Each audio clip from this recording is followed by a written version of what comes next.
Бүгүн 26-сентябрда өлкө башчысы Көл облусуна болгон иш сапарынын алкагында Жети Өгүз районундагы ички булуң айылын суу өткөрүү системасы менен камсыздоочу суу топтоочу жайдын курулушуна капсула салуу иш-чарасына катышты.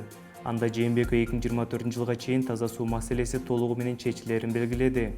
Мамлекет башчысы республикада ичүүчү суу менен камсыздоо системасын калыбына келтирүү жана куруу боюнча иштер активдүү жүргүзүлүп жатканын айтып өттү. Ошондой эле президент Сооронбай Жээнбеков Жети Өгүз районунун жашоочулары менен жолугушуп, коррупцияга каршы күрөштөн түшкөн акча каражатын эми аймактардагы авариялык мектептерди оңдоого жумшаларын белгиледи. Ал коррупцияга каршы күрөштөн түшкөн акча каражаттары үчүн бирдиктүү депозиттик эсеп ачылганын, бул акча каражаттарынын эсебинен Бишкек шаарында, Чүй облусунда 7, Ош шаарында 1, окуучулар батпай жаткан жалпы 15 мектепте кошумча корпустар куруу иштери башталганын эске салды. Президент Сооронбай Жээнбеков Ысык-Көл облусунда жумуш сапарынын алкагында Жети Өгүз районунун Тилекмат айылындагы «Бир айыл, бир продукт» долбоорунун ишмердиги менен таанышты. Мамлекет башчысы чыгарылган продукцияларды, кийизден жана териден жасалган түрдүү буюмдарды, экологиялык жактан таза кайра иштетилген айыл чарба продукциясын, азык-түлүктөрдү көрүп чыгып, ар бир айыл жана район жергиликтүү ишкерликти өнүктүрүү үчүн өз мүмкүнчүлүктөрүн колдоно аларын белгиледи. Биз кайра иштетүү ишканаларынын куруу ниети жана тиешелүү долбоорлору бар айыл ишкерлерине өзгөчө көңүл буруудабыз. Бардык финансылык, кредиттик, бюджеттик саясатты дагы региондорго бурдук. Биздин өлкөдө аймакты көргүсү келген адамдар көп, аларга колдоо керек. Ошону колго алып жатабыз деп баса белгиледи президент. Кайра иштетүүнү жай курам. Мен иштейм, технологиям бар. Мен проектим бар дегендерге мамлекет тарабынан банктар аркылуу, фонддор аркылуу ошол ишкерлерди колдош. Азыр ошону баштадык. Финансылык саясаттагы, кредиттик саясат, бюджет саясаттарын баардык регионго бурдук азыр. Азыр коммерциялык банктарды дагы буруп атабыз. Ошол региондордо айрыкча айыл чарбасынан, талашлыктан, мал чарбасынан өндүрүүгө процесс кайра иштетип, сатып алып сыртка алып чыгыш боюнча. Мына азыр бүт региондорго каражаттарды бөлүп атабыз. Мына ушул башталды. Мен ошо бүгүн мына көрүп, мына Япон биздин тууганды жасаганына ыраазы болдум. Буюрса биз дагы ушундай каражаттарды айылга бөлүп ишкерлерди колдоп, чакан жолтоп бизнести колдой баштасак, bizde de бар балдар иштей турган. Абдан жакшы, бирок колдоо керек да, колдоо керек. Ошону колго алып атабыз буюрса.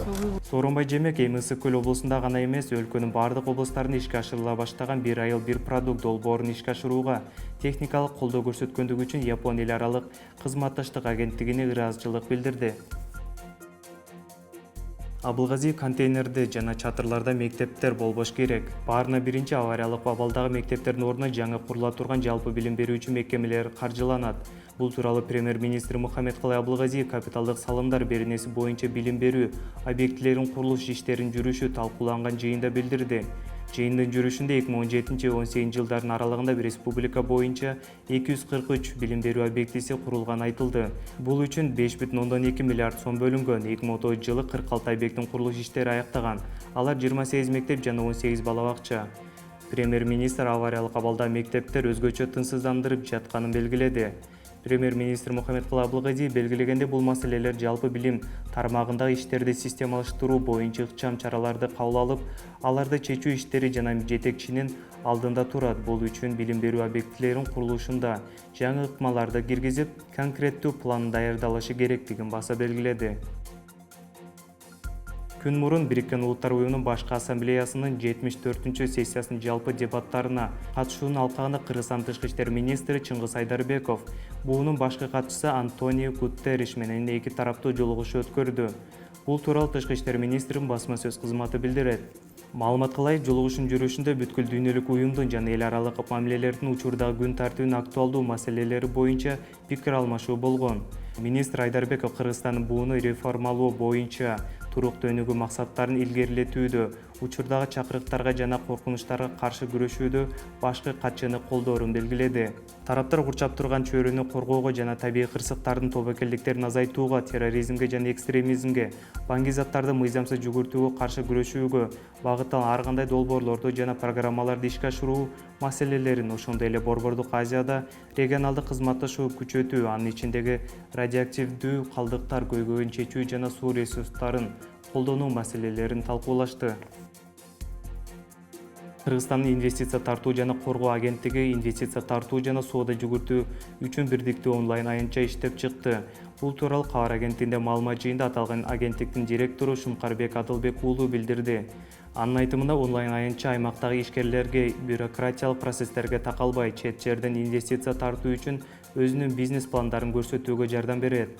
Биздин ушул мамлекеттик өзүбүздүн агенттиктин мамлекеттик дареги менен кирсеңиз болот. invest.gov.kg азырда өзүңүздөр балким телефонунда эме кылат, колдойт.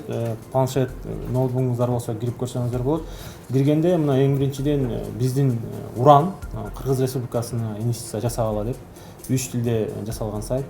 Анан эмне себептен Кыргыз Республика деген бул мен айта кетейин, биз жана консультанттар менен иштегенде инвесторлор эң негизги берген суроолорго жооп катары даярдаган сайтта.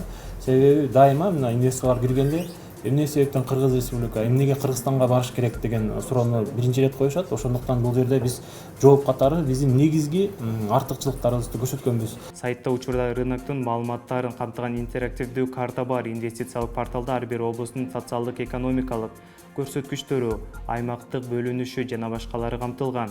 Картада экономикалык түрдүү тармактары боюнча 129 инвестициялык долбоор көрсөтүлгөн, деди ал. Кытайда өтө турган билим күнүнө карата Торгат жана Эркештам өткөрмө пункттары убактылуу жабылат. Бул тууралуу мамлекеттик чек ара кызматынын ЖМК жана коомчулук менен байланыш бөлүмү билдирет. Торгат өткөрмө пункту 1-6 күндөр убактылуу жабык болот. Транспорт, жүк ташуучу унаалар жана жөө жүргүнчүлөрдү 7 баштап өткөрө баштайт. Ал эми Эркештам өткөрмө пункту 1 3 чейин жабык болот. 4 ачылат. Кыргызстандын Түркиядагы элчиси Кубанычбек Өмөралиев Түркиянын жаштар жана спорт министри Мехмет Касапоглу менен жолугушту. Бул тууралуу Тышкы иштер министринин басма сөз кызматы билдирет. Маалымат кылайык, жолугушууда тараптар 4-дүйнөлүк көчмөндөр оюндарын өткөрүү боюнча макулдашууга кол коюуга даяр экендигин белгилешкен. Министр Касапоглу жакын арада дүйнөлүк көчмөндөр оюндарын өткөрүүнүн убактысы жана жерин билдире турганын маалымдады. Элчи менен министр Кыргызстан менен Түркиянын ортосундагы спорт тармагында өз ара кызматташууга жана тажрыйба алмашуу жөнүндө макулдашууга келишти деп айтылат маалыматта. Эле кетсек, 4-дүйнөлүк көчмөндөр оюндары 2020-жылы Түркияда өтөт. Кыргызстандык суучулдар Индияда өтүп жаткан сууда сүзүү боюнча Азия биринчилигинде дагы 2 медаль багындырышты. Бул тууралуу спорттун аталган түрү боюнча федерациясынан кабарлашты. Мелдеш Индиянын Бангалор шаарында өтүп жатат, ага 35 өлкөнүн суучулдары катышууда. Турнирдин экинчи күнүндө кыргызстандык спортчулар 2 медаль утушту. Денис Петраш 50 метр аралыкка брас түрү менен сүзүүдө күмүш байгени жеңди. Елизавета Рогожникова 400 метр аралыкка комплексте сүзүүдө 3-орунга иеленди. Эскерте кетсек, сууда сүзүү боюнча Мелдештин алгачкы күнүндө улуттук курам 2 күмүш, 1 коло медаль уткан.